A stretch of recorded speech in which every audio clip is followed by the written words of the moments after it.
Welcome, Pete. And Grant, thanks for that nice introduction. I appreciate it. I think what you really appreciate is he didn't tell all the stories he could have told, your nicknames and all the awkward stuff. I was a little concerned. I kind of look around this room. I have a lot of old friends in this room, from Jeff Nichols, Andrew Walsh. So, yeah, it's nice to be here. That's great. Yeah, it's nice that everybody came out. So. And don't you feel, I want to give a special shout out to the Brunswick, to Anthony, your team. And would the boys, you all stand up there? I want to welcome you. Come on, let's give them a shout.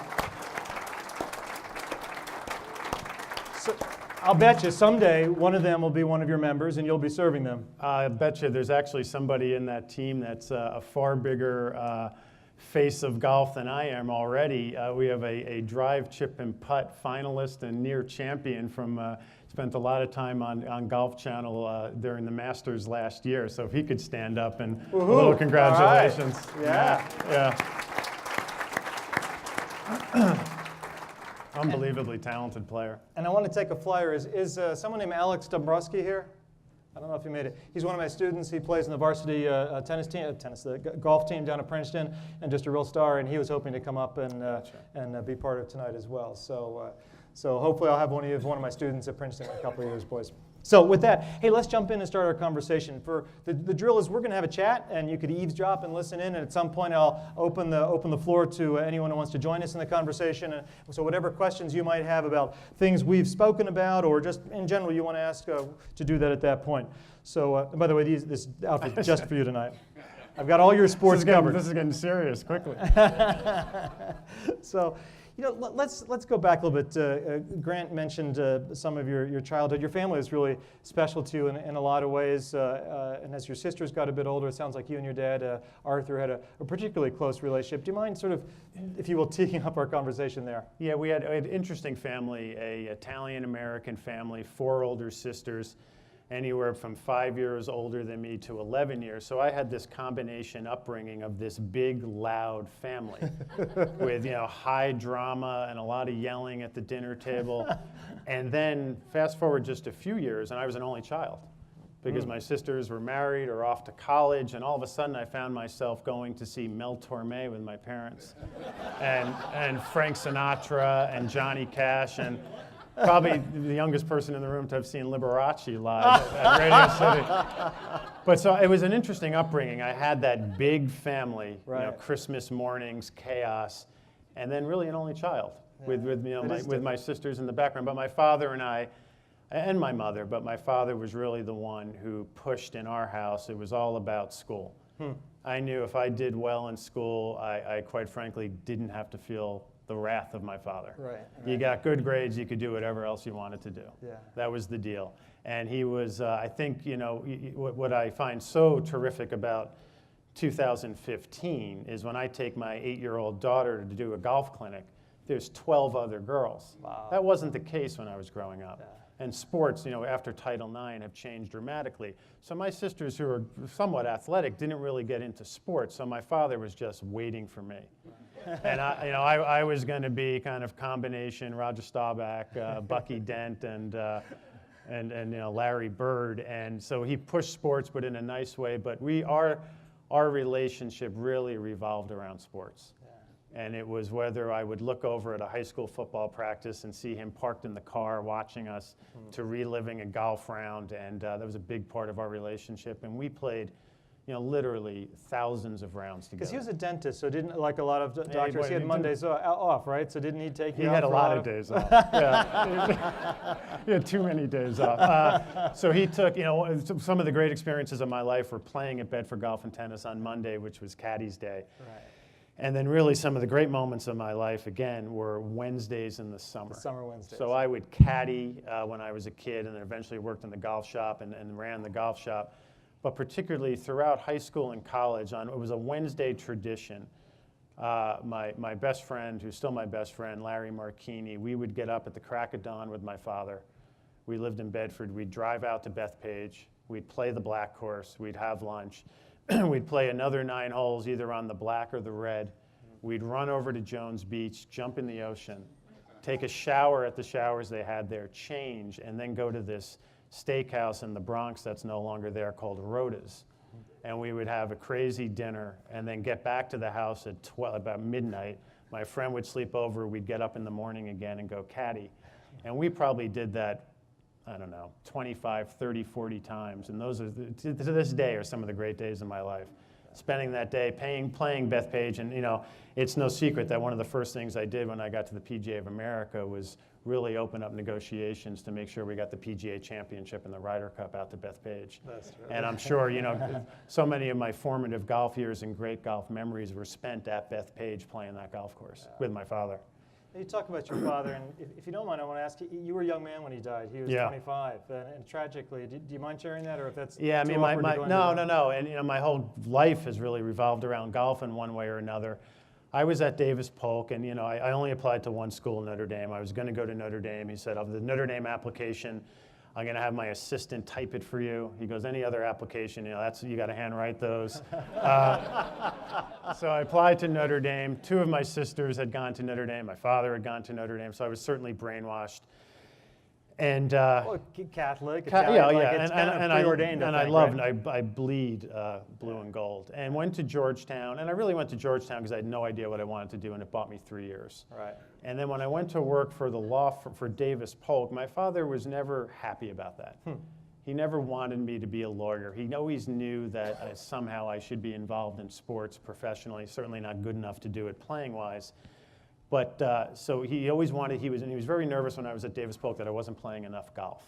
He's like, you used to play 50 times a year. Last year you only played 4 times. This isn't good. You're not as good as you used to be. Because we had that bond. Yeah. So for Christmas that year, he got my Mizuno grads, which were irons I used forever, and he took them to a golf shop and had Newman leather grips put on them. And that was going to kind of tempt me back into golf.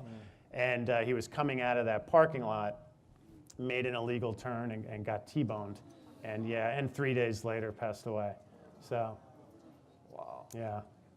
That must have devastated you. Yeah, it was. It was really tough. But you know what? People talk about regret. Like, I had such a good relationship with him. There was never of any of those, God, I wish I hadn't said that, or I wish we had done this, or we wasted time.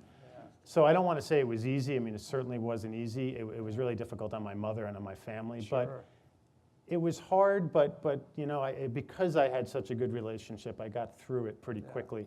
And it absolutely influenced me to step back and say, hey, wait a second, what do you want to do with the rest of your life? Right. And often in a time of tragedy, faith comes up. Were you angry at God in that process, or was it a form of comfort? Or how did if at all, how did that play out for you? I really was never angry, I have to say. I mean, it was incredibly sad, and it was at a busy time in my life, a busy time in our entire family's life.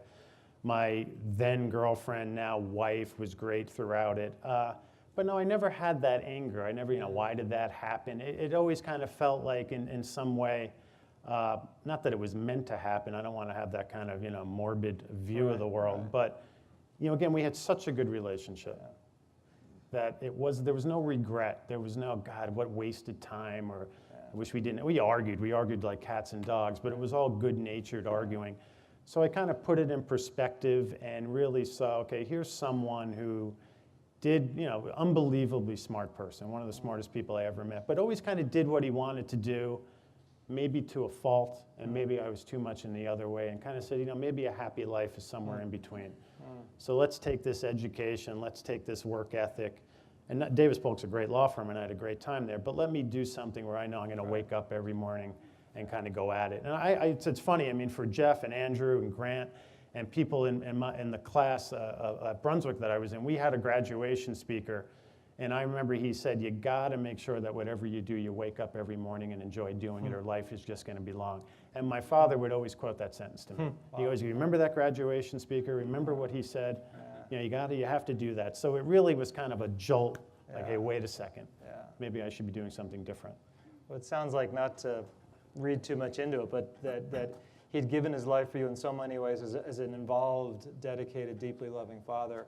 And then this last act of his was to get you this special gift of those grips. Yeah, and it's funny. I mean, I never went back and picked up the golf clubs. I still have the claim check in my wallet. Wow. Yeah, so, and the golf shop is closed, so I'm sure the clubs are no longer there, and the leather grips would be dried out by now anyway. So. Yeah, well, hold on to that claim check. Yeah, no, I do. I absolutely do.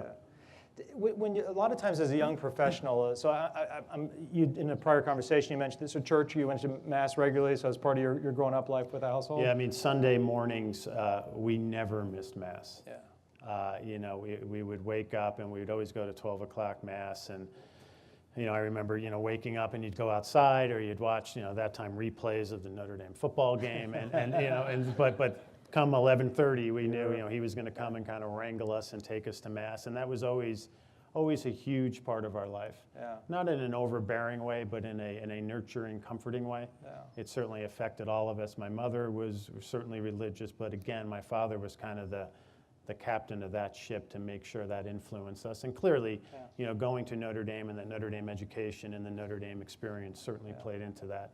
You know, my wife used to be a law professor at Notre Dame, actually. When we lived in London, she had been with Skadden Arps, opened their London office, and then shifted into teaching and ended up directing your London program. And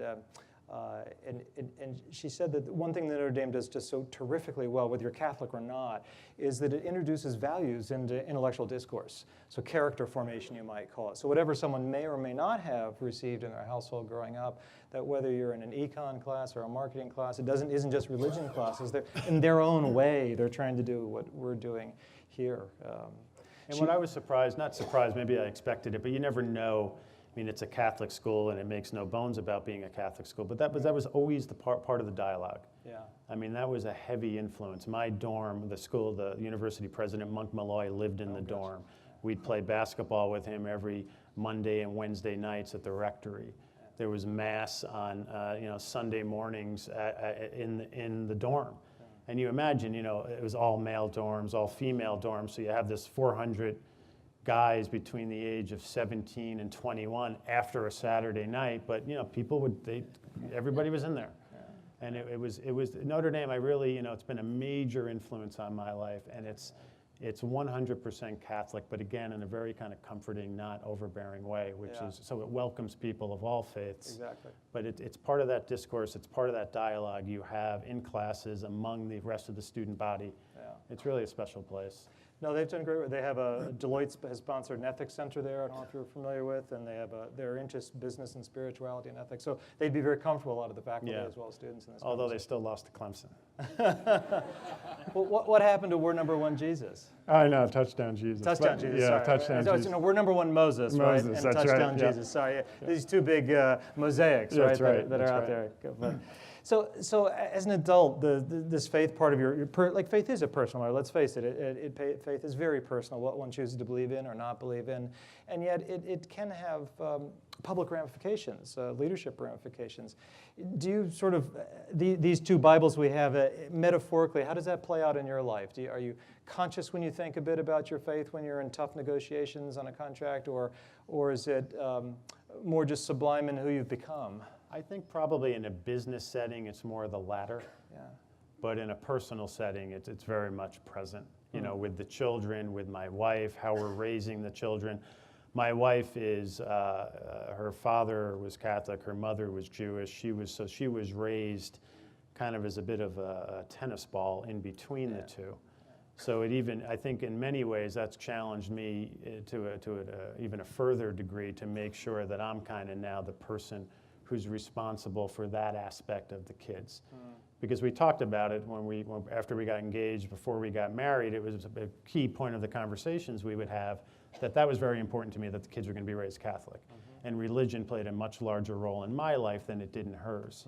And but it's been a good process, and we've certainly made sure that the kids were made aware of their Jewish heritage and celebrated those holidays and became very much at peace with that and familiar with that, but being raised Catholic and that really falling on me. Right. And as busy as I am and as much as I travel, knowing that if I don't do that, it won't happen, and that they won't have that identity has put a good burden on me, I think a healthy burden, which in many ways in an adult life has kind of reintroduced me to that obligation. Yeah. That's terrific. That's true. You know, there's when I talk with some of my students about the role of religion, for some it's very, very intentional, very conscious. For others, it's sublime. It's almost who they've become. And I often use an athletic metaphor that when you keep practicing a certain shot over and over, whether it's your swing or your putting, after a while you do it without thinking, right? And I think character formation and the role that faith can play in values often is that way. So the way you treat people, you don't say, wait, what verse is that, how I'm supposed to treat someone? But I would also say, I don't want to sound too Pollyanna, but there's mostly really good people in golf. So it's not as though you feel the need to have your guard up. Right. Now, granted, we're dealing with all types of corporations from around the world. I notice you said golf, not corporations. Well, but yet, I noticed this having been at Davis Polk. Right. And when you pick up the phone at Davis Polk or you make a call at Davis Polk, there's an anxiety, there's an angst on your side of the phone or that side of the phone. Well, why is Davis Polk calling me or vice versa? Right. Golf, everybody wants to talk to you. Like, they're calling me, it's usually something positive. Maybe it's a club president talking about, we want to have the PGA championship, or it's a PGA member. And I want to get into that because that's obviously, trying to do as much as we can for those 28,000 people. There's good news, there's tough news, there's bad news. But in terms of a business sense, we don't have our guard down, but surprisingly and refreshingly, the atmosphere around the game that even extends to corporate participation in the game tends to be very upbeat and very ethical, and I think that's because golf is such an ethical sport. Well, it is extraordinary, right? I think I've had some sailors argue with me, but arguably it's the only sport left that is really self-policing, if you will. Sure. Is that a fair statement? Yeah, I'm looking at PGA professionals in the audience, and there's a lot of them here, and that's the essence of the game. That you call your own. It's extraordinary. Yeah, if you're a true golfer, if you play the game, if you're not just a PGA professional at that level, but any of us who play the game, unless you're seriously flawed, you'd never think of cheating, because that's just not part of the DNA of the sport. And you see the stories and you hear the stories of people who do cheat. They're driven out of golf. That's a irreparable error that you can't get over that in the golf landscape. There are really no second chances when it comes to that in golf. And then that kind of carries through the sport.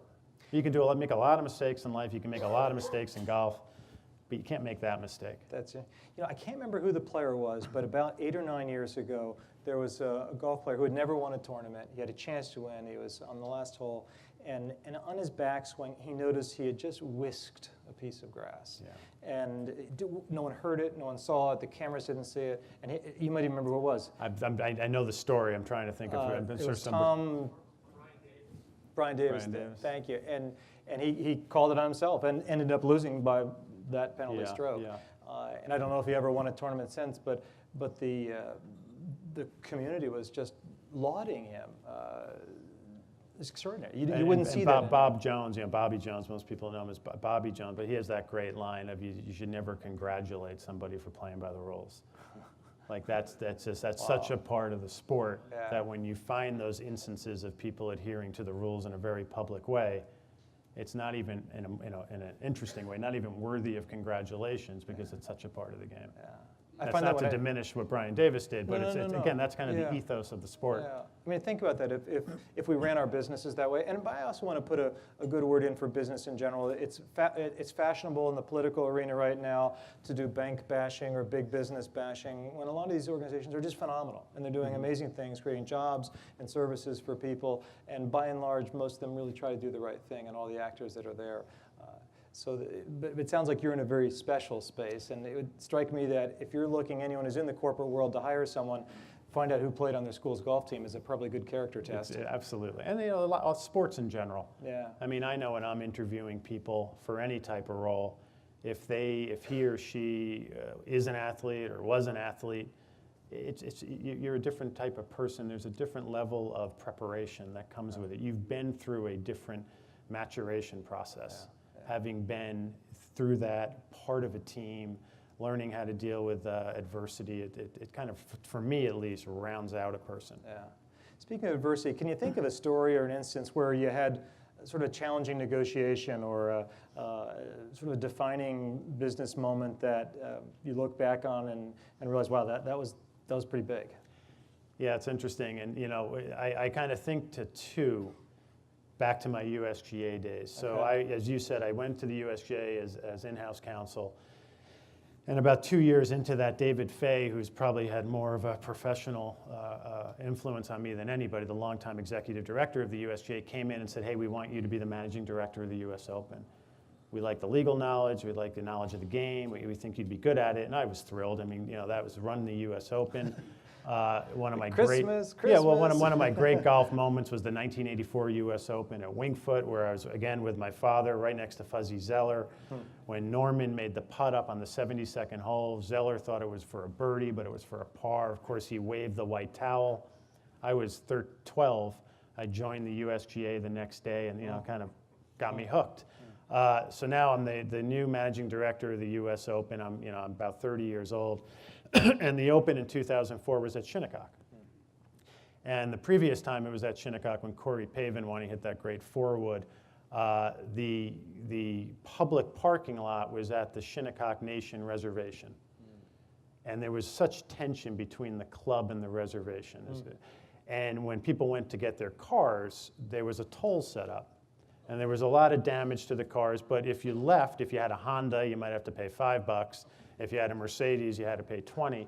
Wow. So now fast forward to 2004, and the USGA made the decision, well, we're not going to use the reservation as parking because we want to avoid that trouble. And this became a firestorm. So it was already a testy relationship, then just exploded. Very testy relationship. Yeah. Article in Sports Illustrated, a few articles in the New York Times, and David said, hey, well, one of the first things you have to figure out is this. Make this make this go away. So I remember I called up the chief of the Shinnecock Nation, great name, Sir Lancelot Gums, and Sir Lancelot Gums. Yeah, it would be a great dentist name. But I called him, and he took my call. Does he get a hole in one? I'm sorry. No, and he goes, yes, I'll meet with you. He goes, there's no way I'm coming over to Shinnecock. He goes, I can't guarantee your safety if you come to the reservation. Wow. So we decided to meet in the now defunct Hampton Bays Diner. And I got, for the next Wednesday, and I got, my USGA outfit, which was, khakis and a blue blazer and a white shirt with a red tie, and drove out there, and we were going to meet at 8 o'clock, and I got there like probably 15 minutes early and got a table.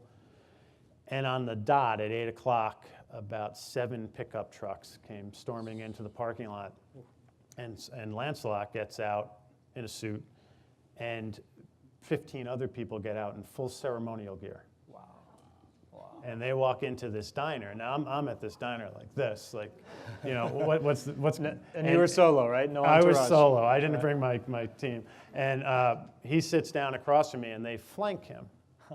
And where my head is going, like, what are the other people in this diner thinking is happening right now? They think I'm a casino boss, and we're kind of here to do a deal. But it was the great example of they just felt nobody was listening to them. And their demands were not outrageous or unreal. They wanted their kids to be invited to the US Open Junior Clinic. They wanted the materials that were left open from the US Open, the crushed rock, and the wood from the siding and the seating and the grandstands to be donated to the reservation to fix the houses. So these are gimmies. These are gimmies. And it was just because nobody really had taken the time to kind of just go have a conversation with them. And so that was kind of a great moment, and it kind of really turned that. And they made me an honorary member of the Shinnecock Nation. And no way. So wow. So that was a neat moment. That's a huge and it helped. And then, so that was the 2004 Open. But of course, you told that briefly, and I realized in light of time, but it must have been a very intense meeting. I'm sure you didn't get to this happy end so quickly. I bet there was some eyeballing. It was an intense meeting, but when they knew, I think he knew pretty quickly that I didn't show up there with an axe to grind. All right. And I really was listening to him. And maybe there was an arrogance there in the past where they were shut out. And they have a good story to tell, and we kind of allowed them to tell it. So that was a neat moment. I remember feeling really good about that. Yeah. And then fast forward to 2009 at Bethpage. Now I'm no longer the managing director of the Open. I'm the head of business for the USGA. So I'm like, all right, I'm going to actually enjoy this US Open. I'm going to walk around, watch a little bit of golf. This will be great. And if people who were there, it rained like the end of the world on Thursday. So we canceled play after 3 hours and 47 minutes of play. I'll never forget that number. And the ticket, on the back of our US Open ticket, it's no refunds, no rain checks, you're out of luck. And when I was a lawyer, I had written the ticket. So I'm like, we have a lot of leg to stand on, here's the ticket. And so, we're getting pretty beat up. But that afternoon, Mike Francesa you can still YouTube this, it's worth it. Mike Francesa, Bethpage 2009 US Open. He goes on for 15 minutes just killing us. And that he's never done a show on Saturday, but he's going to Bethpage on Saturday, and this is a public golf course, and times are tough, and if we don't let these ticket holders back in to watch golf, that we should never go to a U.S. Open again. So we kind of call this, this emergency meeting, and we get everybody in a trailer, and we're like, hey, David, tomorrow you got to go out there. We can't have these people come tomorrow. We can't have these people come Saturday or Sunday, but if there's golf Monday, which it looks like there will be, we're going to welcome those Thursday ticket holders. David Fay goes out there the next morning, the press conference, the golf media is clapping, we're slapping each other on the back, crisis averted. We're on to the next thing. 11 o'clock, I see David walking at me. He goes, hey, I just got a call from Attorney General Cuomo. He goes, you're a lawyer. He goes, why don't you call him back? So I call him back. Of course, before he's governor, right? Yeah. Before he's governor. And I'm thinking, it'll take me like 10 people to get to him. Hey, Andrew. And now I'm like, what do you call him? Is it Mr. Cuomo, Mr. Attorney General, Attorney General Cuomo? I kind of froze for a minute. I'm like, did you call him Chief? No, I didn't call him Chief. He didn't earn that. I said, Mr. Cuomo, Pete Bevacqua from the USGA, David Fay wanted me to give you a call back. He goes, yeah, Pete, you guys did a good thing today. He goes, but you didn't go far enough. He goes, if there's no golf Monday, you're giving those people their money back. And I said, and this would have been like a $6 million decision. And I said, well, I understand your point of view. He goes, no, yeah, he goes, I'm sure you do. He goes, but I said, I have to talk it over with some people. Let me call you back. He goes, yeah, call me back. And I get now, SOS, everybody get to the trailer. So they get to the trailer, and David, in a great David Fay kind of way, was so nonchalant. He's like, well, let's see how today goes, see if it rains, and tomorrow, and then we can I'm like, David, I have to call this guy back. So he's like, I call him back, and let's buy us some time. So I call him back. Again, he answers the phone. I'm like, hey, Mr. Cuomo, it's crazy here today. I'm trying to track everybody down. Now it's 11:15. And he goes, no, Pete, I know it's busy there. I feel for you. He goes, but you're going to call me back at 12. And he goes, you're a tough negotiator. Well, he goes, you're going to call me back at 12 and tell me that if there's no golf on Monday, you're going to give those people their money back. Or you're going to tell me you're not. And he goes, Pete, it's 100% your decision. He goes, but I would tell you, I have 7 attorneys in the other room poring over the ticket. And I wrote the ticket. And he's like, we don't think it passes muster. We know your foundation is a foundation set up under New York State law, so we're going to want to check into your foundation. He goes, so do what you have to do, but you're going to call me back at noon. Wow.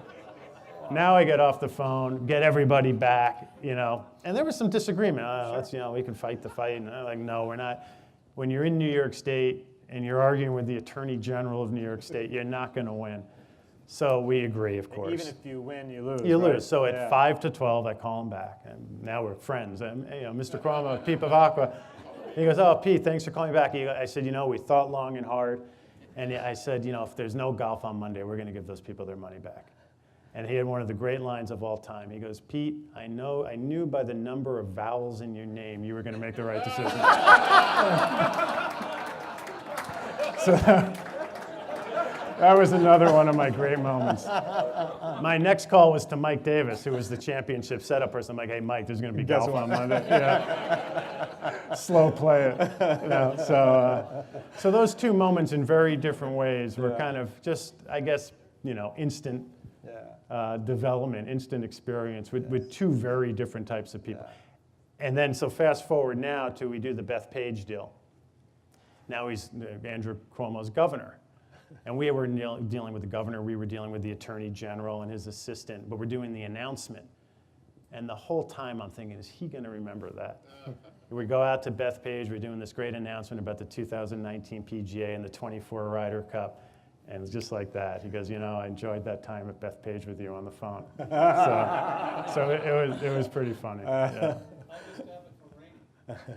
So the rest of the week was fine. A little rain here and there, but that Thursday and Friday were rough out there. And I remember Lucas Glover won that U.S. Open. You know, a lot of us, certainly myself, I look back my business career, my academic career, there's moments where I've made a decision where it's been maybe one of those ethical gray zone moments, or there's competing pressures, competing forces, or maybe I'm just a bit off my game that day where in hindsight, I'm not proud of the decision I made. I wish I could have a mulligan, have a do-over. If you think back, how about you? Is there a time or two you could think of where you wish you could have a do-over over some sort of ethical character kind of decision and action you took? Yeah, absolutely. You know, kind of two spring to mind. But first I have to ask, are there any Davis Polk partners in the room? No, one, so when you're a young associate at a firm like Davis Polk, there's no upside, right? I mean, the only way you stand out is if you make a mistake. Because they just assume you're going to do everything well. And I was in one of the corporate groups, and you just get thrown into a room with boxes. And my task this time, a major chain of stores was being acquired. And I had to check the leases of all these and check the change of control provision in the leases. And I had gotten through probably 85 leases, and it was verbatim. And there were probably another 300 leases. So I started going from every lease to every 10th lease, and then every 50th lease. Kind of a I guess a Nielsen rating approach. Auditors sampling. Yeah. Yeah. And I remember, so I do the report, and that haunted me, that I didn't take the time to go through every single lease to see if one of those provisions. I guess I remember thinking, going home that night tired, but just thinking, boy, that was lazy. You know, and that kind of haunted me it still haunts me. Yeah, fair enough. And then I would say when I was at the USGA, I had hired a person and then had to terminate. It's one of those, I literally hired this person, and obviously I'm not going to say who it is or what the role was, but within the first 2 days of that person working, I knew I had to fire that person.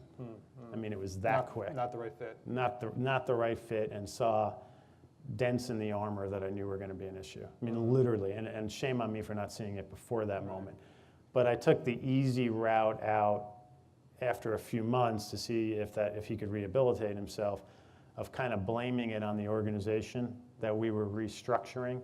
And I knew this person because he was an industry insider, and you know that I always felt like I chickened out, as opposed to saying, hey, this is why you're being terminated, and maybe in some way that would have helped him correct his career arc, which quite frankly has continued to suffer for some of the same reasons. And that's always haunted me as well, that I took the easy way out. Hey, you know, we're going to downsize and we're going to restructure, so there's no role for you here anymore, as opposed to saying, hey, David, you know, you're not getting the job done. We've seen some character flaws. Here they are. You know, got to let you go. But for going forward, you know, my opinion, take it for what it's worth, you should work on X, Y, and Z. You know, I really appreciate, particularly that second example. I'll bet if we did a sort of a silent show of hands, I bet we'd see 30 or 40% of the room raise their hands that we've done the same thing. And it's changed me. And you know, that's never a great experience. That's never any fun. But in the role, that has to happen. And I've always made a point of having the tough conversation. And you know what I've learned is with few exceptions, and there are exceptions where people get angry, but with few exceptions, people really appreciate that. If you just kind of lay it on the line and say, here's why it didn't work. I'm not saying I'm perfect or we're perfect, but here's why it didn't work for you in this role. If you just level with people, it's awkward, but I think you both feel better about it. You know, you're right. And even if they disagree, they at least feel they're treated with dignity, that you named it. Even if they don't buy it, they know they haven't been played. You know, it reminds me we think of back to our two Bibles here. St. Paul says, I think, and it's his letter to the church, an early church in Ephesus, or Ephesians, we know the book. He talks about speaking the truth in love, speaking the truth in love. And I think that often with tough conversations, maybe it's with a child, maybe it's with a best friend that you've hired and you now have to fire, but how do we speak the truth, but do it in a kind way, in a decent way, in a respectful way, but still name what has to be named. So there's that speak the truth in love comes to mind when you say that. Yeah, sure, absolutely. You know, in a minute, I want to open it up to questions folks might have. But I want to ask one more question. You know, if we look at other sports right now, wow, some are going through a tough time from an ethics and leadership point of view. The whole FIFA, the whole soccer world, and if I could largely generalize and say there the issue seems to be one of massive widespread corruption at the highest levels. And at least that's the allegation, and it seems to be not a deep secret in the world.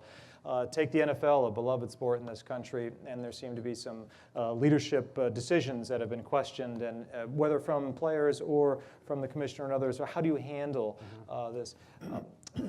Your industry, I think of as, in general, being more scandal-free, and yet things happen.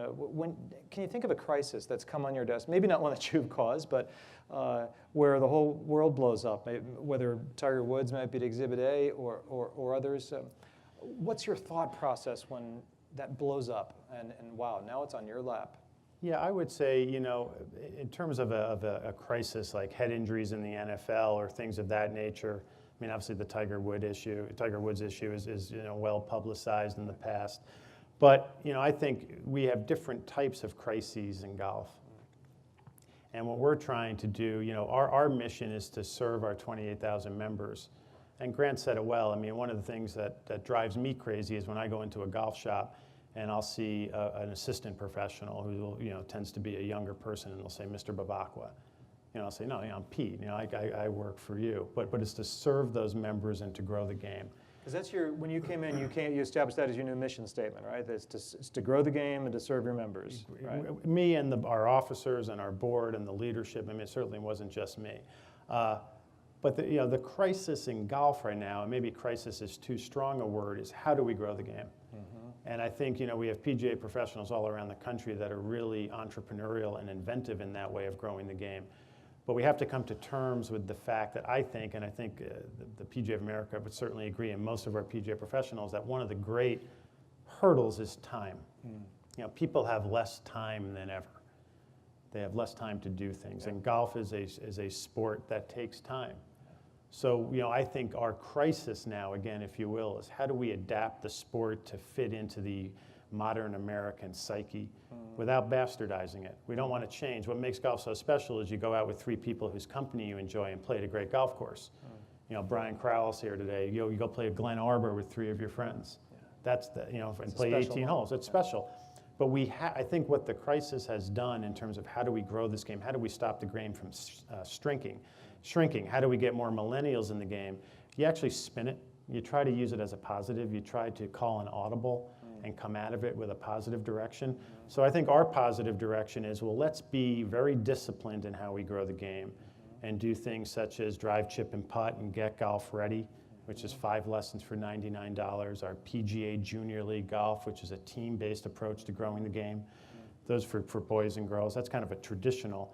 But then let's get this time element and conquer it.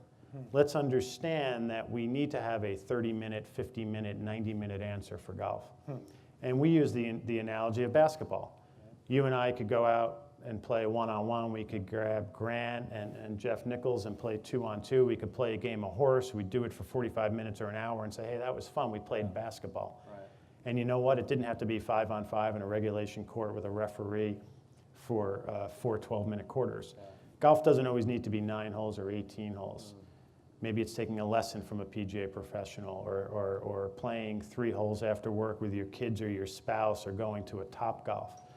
But using that crisis and understanding and learning and being smart and saying people are doing things in 30, 60, 90-minute segments, whether it's coming to this or watching House of Cards on Netflix or going to a yoga class, and to make this funnel into the game as accessible and as approachable as possible, we need those types of touch points. Right. And then let the magic of the game convert as many of those people as possible and turn them into golfers.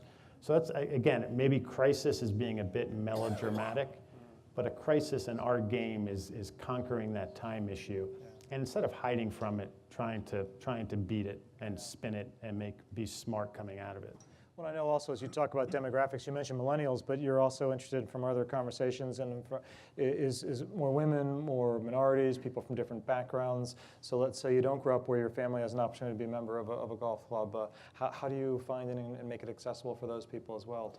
Yeah, I mean, I think golf, the face of golf has to change. It has to keep current with the American population, or golf will become less relevant. I mean, there's no two ways no two ways about that. It has to be more welcoming, it has to be more accessible. And I think two mistakes golf has made is golf has kind of had this field of dreams approach, which is if you build it, they'll come. And golf has been there, and hey, if they want to play golf, they'll come to us, they know where we are.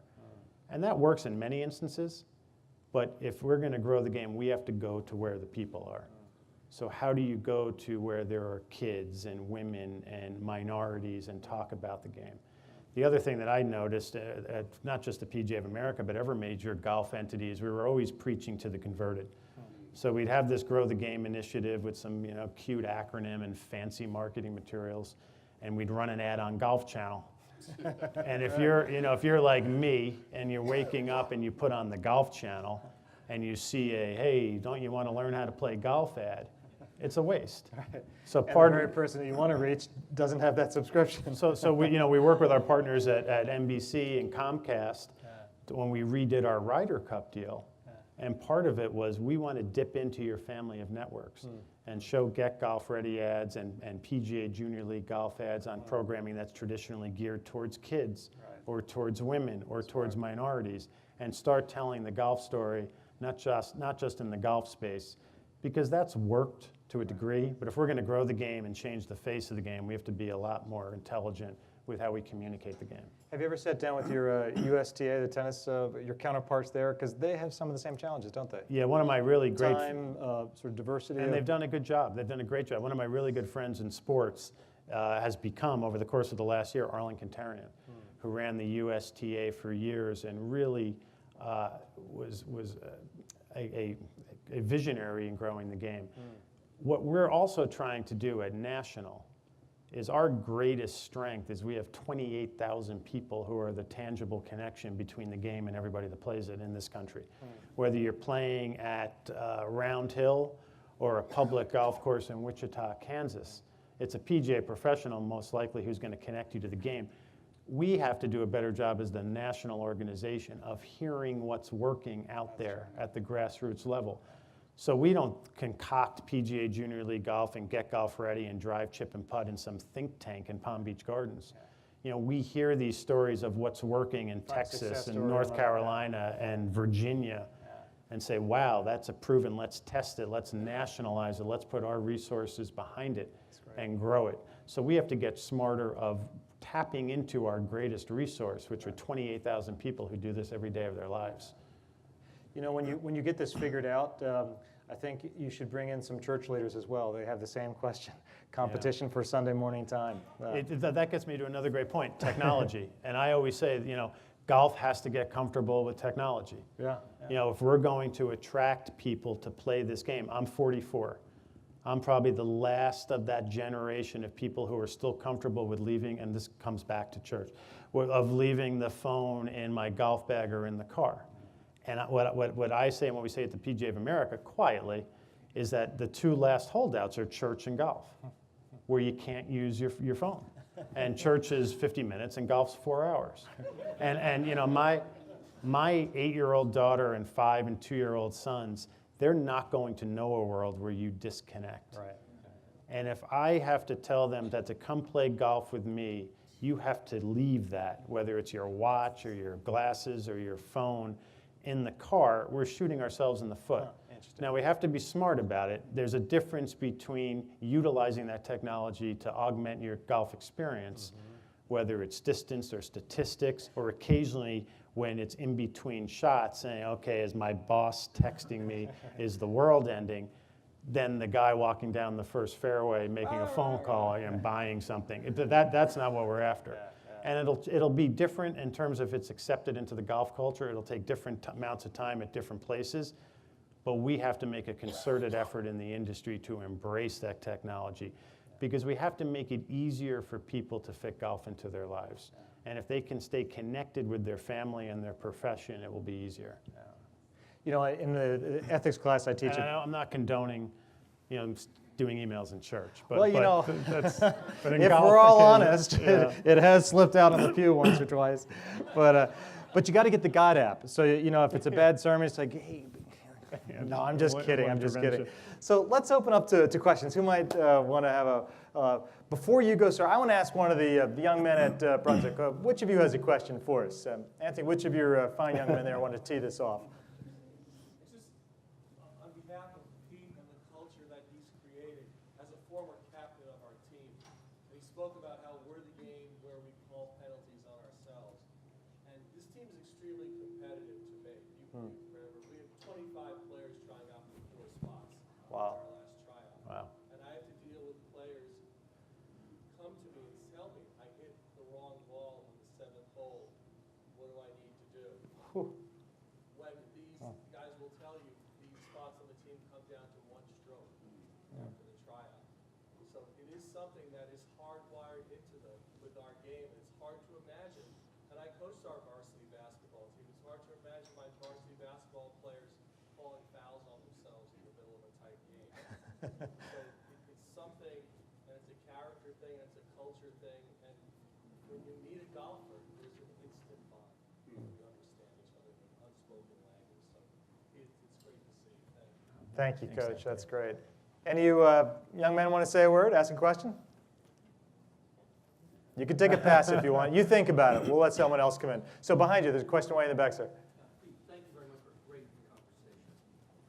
It's been quite a few weeks since the impeachment of Tom Bishop. And what I'm curious about is how your thinking may have evolved since that event. And secondly, if you could just sort of give us some color with regard to your thinking about Tom Watson's response to his induction to the Hall of Fame. Okay. And could you briefly encapsulate what his reference is? Sure. So our PGA president, Ted Bishop, who was president in 2012 to 13, 13 to 14, was removed from office for a tweet and a Facebook post where he used terms that the board ultimately felt were offensive and against our mission of diversity and inclusion. You know, Ted is an unbelievable leader. Ted has done amazing things for golf and the PGA of America.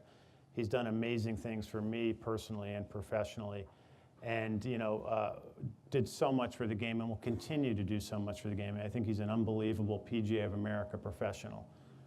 But he made a mistake. And when we're out there talking about diversity and inclusion, and when it's part of the DNA of our strategic plan, and he represents 28,000 people, he's held to a different standard. If someone were to do similar tweets or Facebook posts, would there have been such repercussion? No, but in Ted's instance, I think it was just an unfortunate lapse of judgment. And I would tell you that whole time period, and it was just about a year ago, was by far and away the longest and worst time of my professional life. Because you had to deliver that news to him. And Ted, not only was he my boss, right, but he was a friend. Yeah. And yeah, it was unbelievably difficult, I think, for all of us, certainly for Ted. And I think Tom Watson, in terms of turning down the nomination to the Hall of Fame, is showing great loyalty to Ted. They became friends throughout the Ryder Cup process. And I think, Tom Watson is obviously one of the great golfers of all time and also fiercely loyal. So I think in his own way, that was an admirable thing for him to do. Do I necessarily agree with it? No. But do I see the merit in it and the loyalty factor? Absolutely. That's a powerful story you tell about Fisher, and that's in some ways what we try to think about. How can we all make sure that one lapse, that one moment we're under pressure, we're just joking around, and we forget the power of our position and the ramification, even a lighthearted joke, even a poor taste joke, and how do you stay fresh? That's well, and it's also, and I think things can change in a moment. Yeah. I mean, that's one of the for everybody in this room, and people have good jobs and big jobs, but it's also fleeting. And you can fall out of favor. And I think one of the things I've certainly learned, and you can't take anything for granted. You unfortunately always have to be on guard. Yeah. That's difficult. Very wise. We'll go back and forth. Yes, please. Pete, the anchoring ban is finally going into effect, and the Inside Baseball, if you can kind of walk us through some of it, particularly because PGA supported the players' position, USGA and the R&A obviously put the ban in force. Can you kind of walk us through the history of that, how you came out, and how you feel about the whole position? Yeah. Yes, it's a question about the anchoring, the putt, and the rule change. I if you can give a short version of it, I won't perhaps. get too technical, but it's Rule 14-1B. which is, you know, about anchored putting and, you know, the broomstick style long putter and people anchoring that to their chest. The USGA made a statement that they were going to make that illegal and gave it a sunset period for 2 years. And the PGA of America, after I think, you know, long, hard internal discussions and polling the memberships, kind of raised our hand. And this, you know, to go back to your Ted Bishop question, this is where Ted was incredibly effective. Raised our hand and said, you know what, we polled our members. We don't think this is good for the growth of the game. We don't agree with this. Which is one of your 2 parts of your mission. Which is one of our 2 parts of our strategic mission. And, you know, we had very good conversations with the USGA, very good conversations with the PGA Tour, our friends at the European Tour and the R&A. We ultimately backed off it.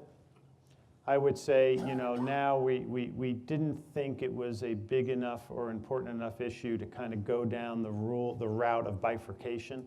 Bifurcation being 2 different sets of rules. We think part of the beauty of golf and the charm of golf is whether you're Jordan Spieth or me, you're playing by the same rules of the game. We didn't want to disturb that. I think more important than our position on that rule in particular as it relates to that position was the fact that it was a seminal moment in the PGA of America saying we represent 28,000 people. We represent those people that when this goes into effect are going to have to deal with this all around the country. So we're going to raise our hand and make sure that our position, our point of view is known and factored into the process. And that's something you'll see us continue to do. That's critical.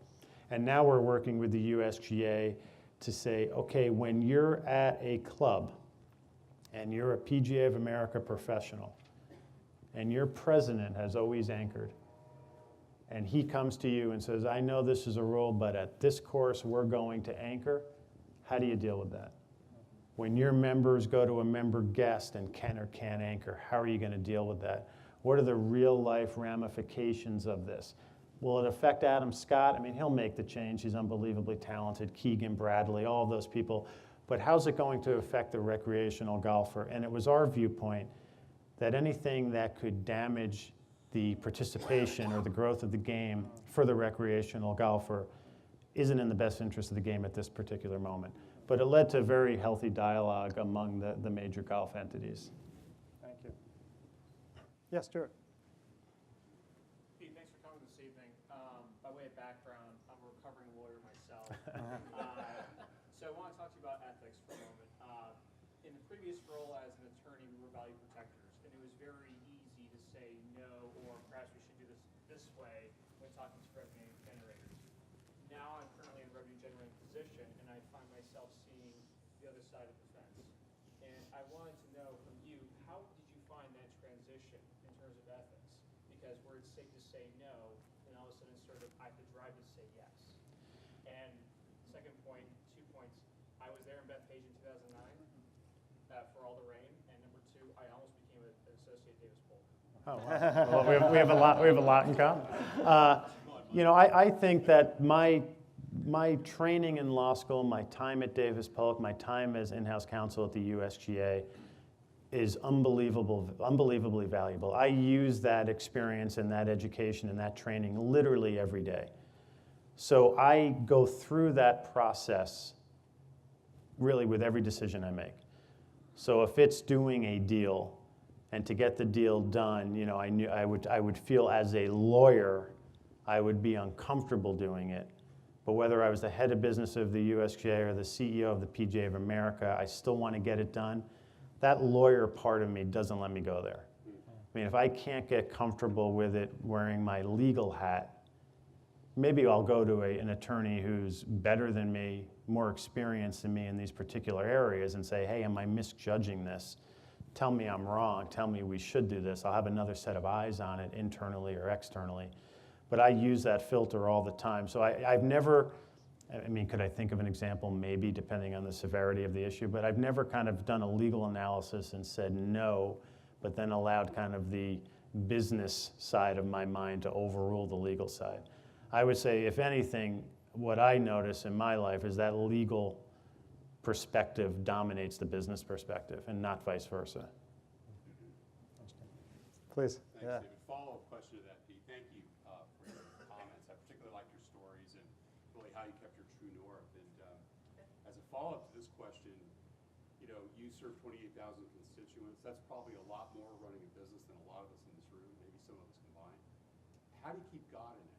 You know, what do you do every day to keep that true north and the connection to your family? So just to recap, if you didn't hear in the back, with running such a large organization and so many constituents, the 28,000 that you serve, how do you, in your true north, how do you keep God in part of your life, keep God in your game, if you will, in your leadership style, when others may not think that way? It wasn't part of your question, but I'll put that in as an addition. It's a great question. It's an interesting question because the PGA of America, 28,000 people, it's an unbelievably diverse group. I would say there is, you know, much like the United States of America, there's kind of God at the core of the organization, but certainly not with everyone. I mean, there are atheists, I'm sure, in the PGA of America. There are people of all different religions. In my role as CEO, even though it guides me personally, I don't bring that and force it onto the issues or certainly to the organization. I feel that I need to keep that separate. I mean, it's certainly a guidepost for me in a way, personally, obviously, and professionally. So it influences me because I have to be comfortable with the decisions I make. I have to be comfortable with the actions that I take that influence the organization. I have to be comfortable in my relationships with people, whether it's a PGA member or a fellow staff person or a board member, that I can kind of go home at night and feel good about what I've done. And then obviously cultivating that at home in a much more zealous fashion than I do at work, and probably certainly a much more vocal fashion. So it's far more internalized in a professional setting, because I don't think it's fair for me as the CEO of the PGA of America to assume that 28,000 PGA of America professionals view and value religion like I do. Some of them, it's going to be far more critical to their lives, to an extent I could never approach. And others, it's going to be far less critical. And so I just have to kind of keep that, I don't want to say at arm's length, but just always be aware of that. That's part of the answer. Then what do you do, though? I mean, how do you keep your connection to So your higher sort of the other, to kind of press you a bit, sort of your own personal discipline, spiritual habits, if I could use that Sure. word, that keep you anchored so that when you are back in the cut and thrust of your executive role, that you have this true north still operative in your own character. Yeah, I would say, I mean, you know, it's really through my family, particularly, you know, through those 3 children. You know, those Sundays with them at church. They go to a private school in Florida, so making sure they have religious education. Because again, if I don't do that, nothing, my wife's fabulous and an unbelievable mother, but this is my responsibility. I mean, we know that. And so if I don't do it, it won't get done.